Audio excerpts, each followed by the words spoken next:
Every day, men and women in this great country wake up and set about building their dreams. They are the lifeblood of our land. They are the workers. And this is Workers' Prayer. Good morning and welcome to Thursday Workers' Prayer. The Bible teaches us that God makes things new. When we talk about new, we can also talk about old. Something that has to be made new is because it's old. So what does it really mean? It means the old life that you have, God can make it new. He can make your marriage to be new, that maybe right now things are not so good.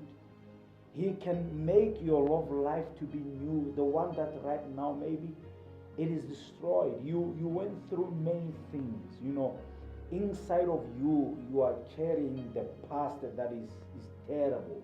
Many terrible things happen to you, but God can make something new in your love life.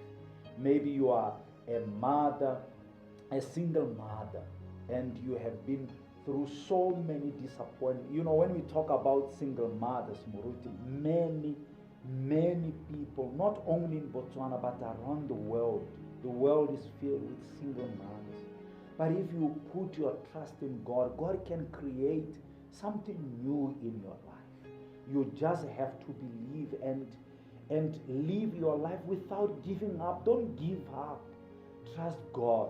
He can renew your love life. Bahaeso ba maru ke gore mongwe le mongwe o batla botshelo jo bosha, mongwe le mongwe o batla sengwe se sesha. Mme ebile so se sesha le sone sa kgatlhisa jalo. Ke sone se leng gore ha o tla mo modimong o monela botshelo jo bosha. Ga se wena fela o leng gore o tlile go kgatlhega. Le ba leng gore ba ne ba go itse ka dio tse di kgologolo kana ka dio tse di fetileng tse ne le bosula. Ba makala. Ba be ba heletse khotsana ba go botsa gore o kgonne jang. Mme o bo supa tsela eno se e bontsela modimo.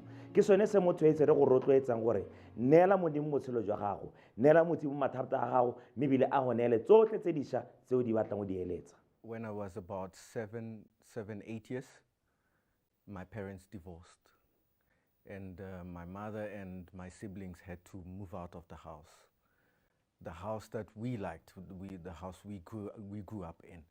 So we moved to a smaller house. It wasn't really a house with bedrooms. It was just a one bedroom house. So we struggled there. We struggled a lot. We slept hungry. That's when I started to learn what hunger was. So my mother, after that, she was diagnosed with cancer, and when I was 17 years old, she died, and I was at high school at that time. I blamed myself. I failed at school. I felt like a failure. I started to, think of other ways of improving my life, because I would look at my friends, the ones I went to school with. Their lives were good, and my life was going down the drain. I wasn't seeing any progress in my life. So I would think, okay, what should I do? How can I improve my life? Then I met friends. I met other people that were involved in crime. They were con artists. So I started to get interested in how they make money, because I saw that their lives were quite interesting. They were living a fancy life with less effort. And I started to get really interested in becoming a drug lord. So I sourced out where I could get drugs, I financed it, and then I started selling cocaine. So I sold to your CEOs, your managers, your directors, and until I got curious, why are these people taking this thing that I'm selling? I wanted to know, what is this thing about? And then I took it. I started to snuff it. And that was the end of me, because then after that, I used to now buy for myself and not buy to sell. And I got addicted to it. Besides the fact that I was in crime and my family was already disappointed in me, especially my grandmother, because she was now my mother, and she was getting persecuted for my behaviors, my attitude, and the fact that I'm involved in crime. They were calling her names. You know, people, my family members and her friends would actually ask her, where is your criminal child? The only time she would know where I am is maybe when she would hear via a phone call, maybe my brother telling her, your child is there in prison somewhere. I lost my cars. I had more than 2-3 cars. I lost furniture in the house. I started to now fail in paying rent, and then I'll move from house to house. I started to drink a lot and smoke, take more drugs. I became so useless until the point where there was a time where I was in a gym. I was so high from cocaine, and I got approached by one guy.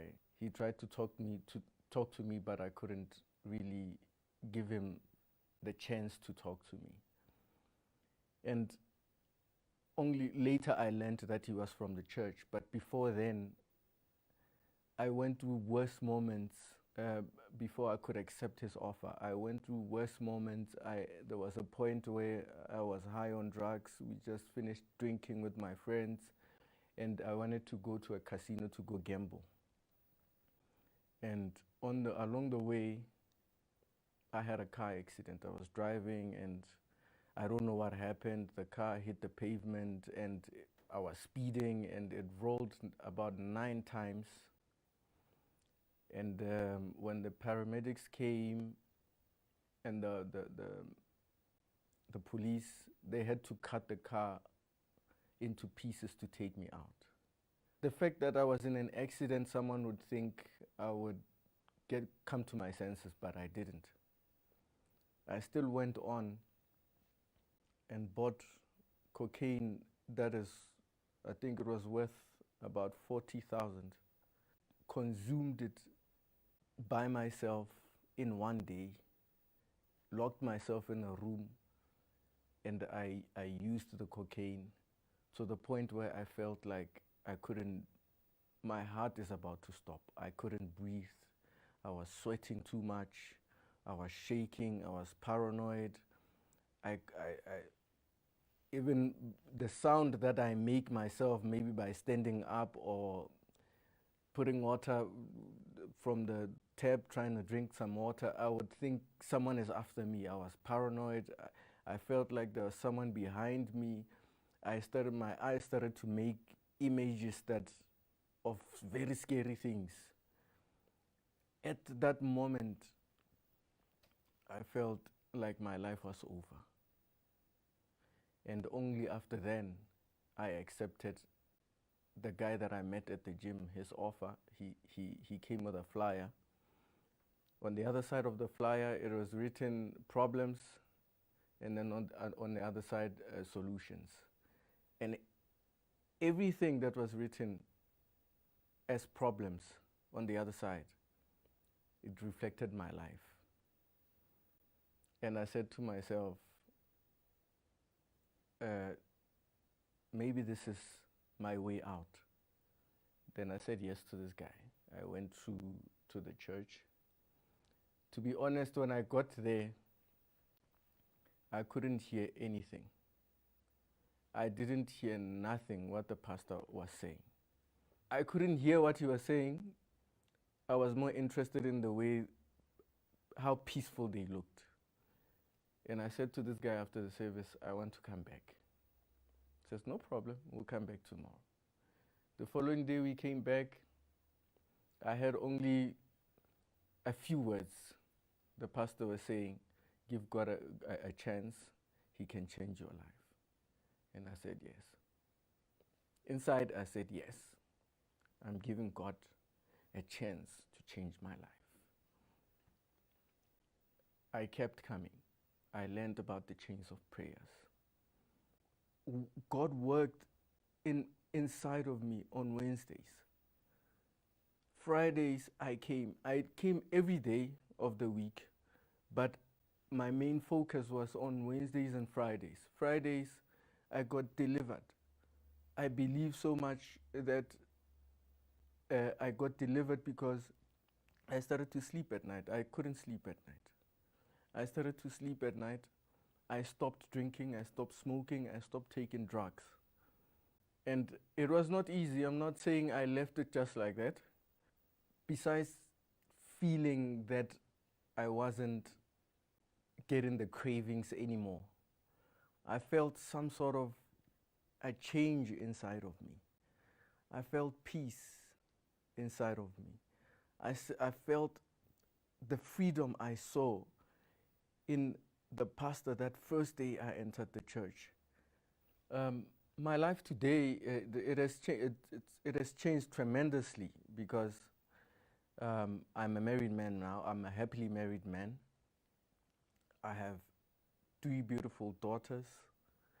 I'm a businessman. I have started a farming business. The greatest thing that has happened in my life is the Holy Spirit, receiving the Holy Spirit. I have received God inside of me. I'm no longer interested in drugs. I'm not a drug dealer anymore. I don't have any thoughts of ever going back. I don't drink, I don't smoke the way I used to. Now, the desire that I have and what I do now is put my efforts into helping others. Often we are faced with various kinds of problems in our lives, and we lose the direction of how to overcome them. So why not pray and ask God's direction? Now prepare your glass of water, because it is time for a moment of prayer. Let's talk with God.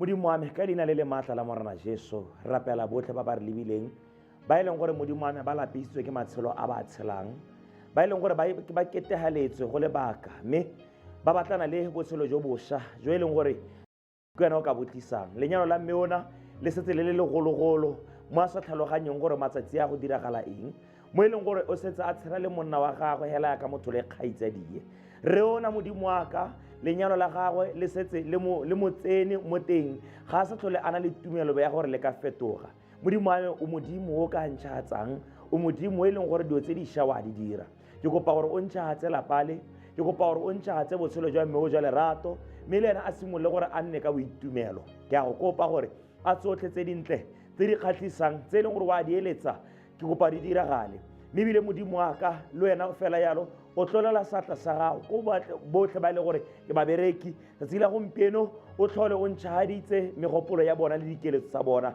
ke a ba rapela ka leina la Jesu amen nwa metsi a go ka tumelo ba gaetso amen ba gaetso le segogetse a re tshepeng re dumeleng gore tsatsi la gompieno maatla a Modimo a na le rona. Yes, exactly. And talking about, love life, today we have a very special service, the therapy of love. Bishop is going to be here with his wife, at 6 in the evening, the chain of prayer of the therapy of love, for us to learn how to have a blessed marriage, how to have a blessed love life. The teachings of the therapy of love, they really refresh, they bring the newness of God into our love life. Okay, that's why I would like to really recommend you to watch the service this evening here on our Facebook page. All right, and also you can get a hold of us 7561-9771.